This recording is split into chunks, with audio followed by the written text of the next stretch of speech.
Mäkinen tried to lose time by stopping short of the finish.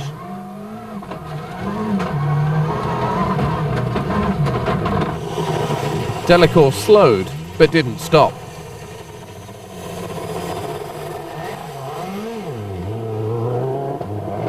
Estamos justo detrás de él. Nos lleva 21. Párate, párate. Carlos Sainz chose to stop and lose time in the time control at the end of the stage. The tactics left Burns furious. Richard, you don't look happy. What's up? Well, we've had an okay day average, but now because of the system of this rally, we're being penalised basically because we're running at the head of the field, not only because we get the slower roads, but now because everybody behind us just dropped behind us. We can't do anything about it at all, and everybody else can just play around. So if I lose this World Championship because something is happening like this, then it's not worth winning the World Championship. Carlos, Richard Burns has just said that this World Championship has turned into a farce. What are your views on it? You know, it's always difficult to know what to do. Maybe we drop a little bit too much time. It was difficult to calculate in the stage, but make a small mistake. But we will see. The rally is still long and everything is possible. The small mistake Sainz made was in fact a major mistake. It's illegal to stop in a time control. Later that night, the stewards at the rally found Sainz guilty and excluded him. Yeah, we are excluded because we passed the yellow board. I didn't see the yellow board, and I passed it and I stopped after that. And well, it seems like other drivers like Delacour nearly stopped as well, but maybe not completely. First Mcrae, now Sainz. Ford's championship hopes were finished. Day 2 and the rally headed south for 8 stages in Western Australia's lush southwest. Different scenery, but still the same ball-bearing gravel on which to slip and slide. Fifth on the road allowed Burns to set his first fastest time of the rally and move into the lead. Mäkinen was fastest on stage 12. The world champion was not in the mood to relinquish his title without a fight.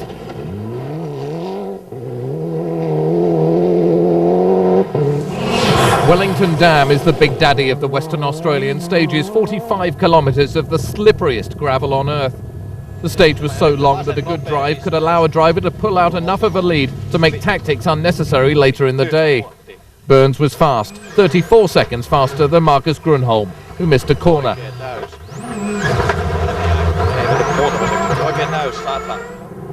Fourth was Francois Delacour. Seat's drivers were never really in the fight on day 1, but on day 2, Tony Gardemeister was third fastest on stage 14. 0.2 of a second separated Tapio Laukkonen in the Ford and Kenneth Eriksson in a thrilling battle for 6th.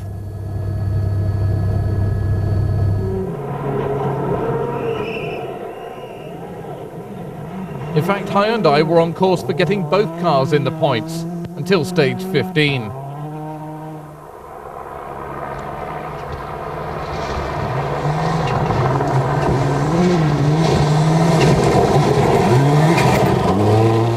Slow, easy, right? In.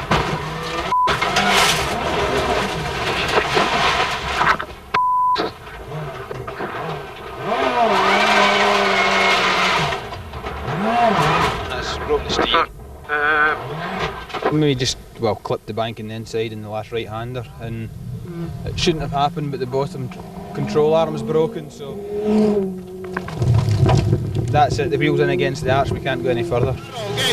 Stage 16 held the same significance as stage 9 on the first day. Cue more tactical driving. As other drivers were backing off though, Kankinen was barrelling into trouble. 30 turn. Okay, right.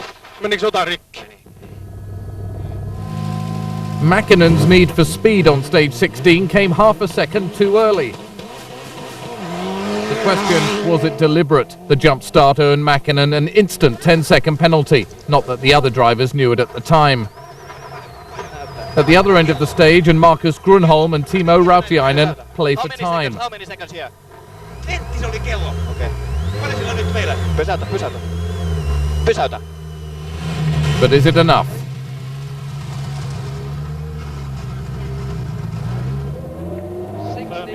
Burns and Robert Reid played exactly the same game. just round this corner, it's on this corner. Okay, go. If we waited any longer and we were further back, then we would have had to have dropped a lot more time, and then the chances are we wouldn't have got the time back. So, to be honest, I think it's about the perfect place. The game would have worked if it wasn't for Mäkinen's 10-second penalty.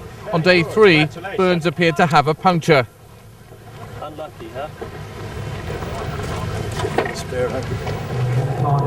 It dropped him behind Mäkinen, but the running order didn't seem to count for much anyway. Tommy set the fastest time round Bannister West. He repeated the feat on stage 19, taking the lead. Stage 21, 2.2 kilometres. Mäkinen's lead looked safe, but there was less than a second between Burns and Grönholm. There was a duel for second place and a valuable 6 points in the championship at stake. Burns knew if he crashed, the title would go to Grönholm.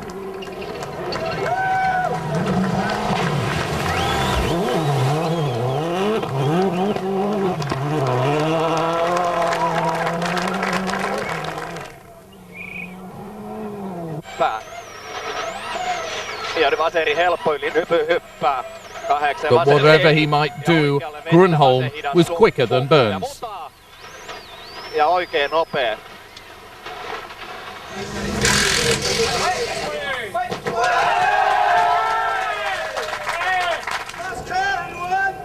Mäkinen took it easy through the Sotico stages. Getting to the finish would be enough for his first win in 10 months.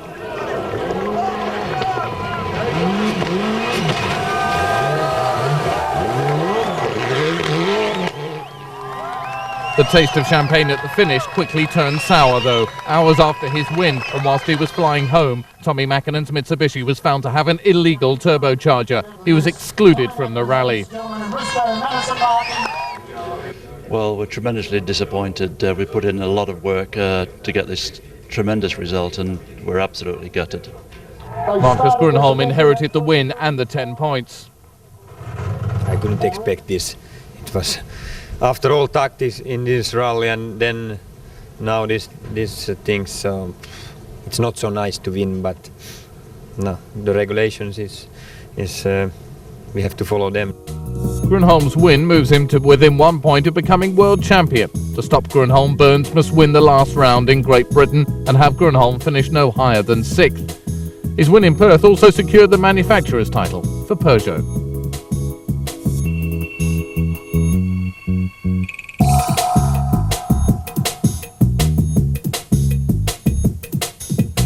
If we keep the reliability, we make all the right tyre choices, and I just drive concentrating as I should do the whole time, then we should be okay. I know Richard is fast, yeah, he can win easily, so I have to then take 2 points, so that is not so easy, so I still have to drive quite fast.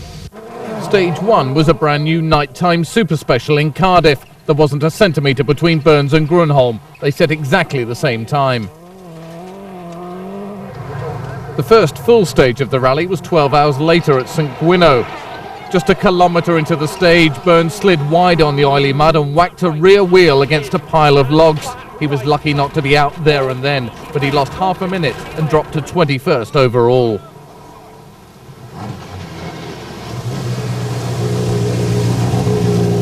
When I first hit it, I thought I didn't think anything, but then it was immediately apparent on the next straight that something was badly damaged at the back of the car.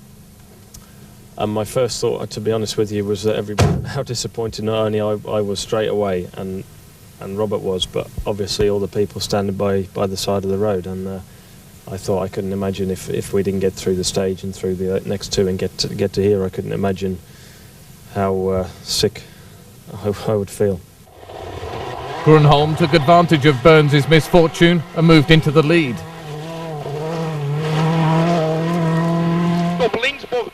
More problems for Freddie Loix. On stage 3, his rally was over.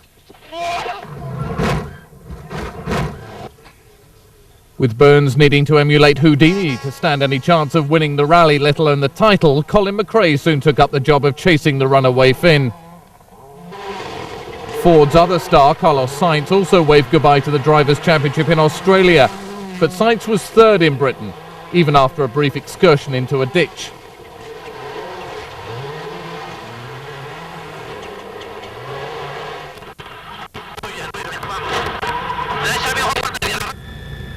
And not once, but twice.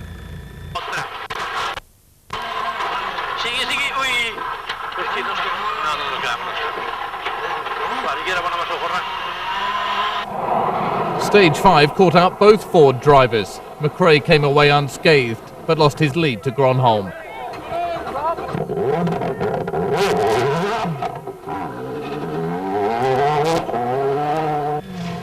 For the first time in half a decade, Tommy Mäkinen came to Britain with the title lost. It didn't seem to bother him. The Finn just wanted to win the only major rally missing off his resume. Gronholm set fastest time on stage 5, despite shearing a few sheep on the way. Night time on the legendary Sweet Lamb stage is where rallying separates the men from the boys. Colin Mcrae was back in the groove after his frightening Corsica crash and leapt back into the lead. We started off very well. I'm surprised that Richard's not going a bit quicker. So we'll continue, obviously, to try and win the rally. Burns started day 2 in 5th place and knew he had a slippery mountain to climb before dusk. On the first stage of the day, he was 2 seconds faster than Gronholm, but he knew at that rate the rally and the title were out of his reach. And key left, 30 flat right, to flat right, 60 flat right. Mcrae knew his 19-second lead was safe from Gronholm, but the Scot kept up the heat just in case Burns' speed picked up.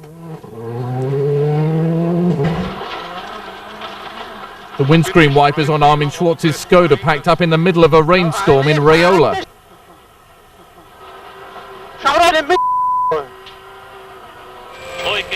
Tony Gardemeister wasn't having much of a day either. The only way Gardemeister could see where he was going was to peer under the bonnet.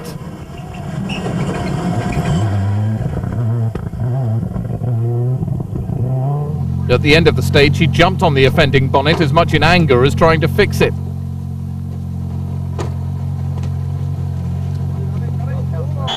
For stage 12, the cars ran back through Raiola, and there was another twist in the title race as Mcrae ran into a ditch and took the front off his Ford. He struggled another 4 kilometres before pulling over and out of the lead. No, once we realised the radiator was burst, then obviously it was a long way to go, so we pulled off. Burns was oblivious to Mcrae losing his lead as he charged through Raiola for a second time. The title fight had risen from Mcrae's ashes. Burns was now not just 3 seconds off Gronholm, but 3 seconds off the lead.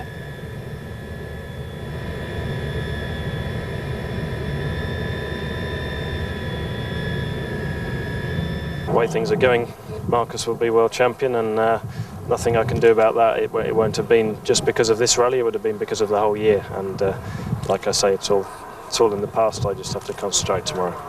We have to secure our position. I mean, we can slow down a little bit more, but we have to finish. Day 3 and 3 stages all to the west of Cardiff, but all were long and technically difficult, and all would decide who took home the crown. Burns was fastest out of the blocks into Breckfer, but he was taking no risks. If Gronholm lost time, the Englishman had to be in first place to snatch the title at the 11th hour. Slight right 80, slight left over crest to slight left 80. Behind the title fighters in 6th, Francois Delacour. In 5th, Juha Kankkunen.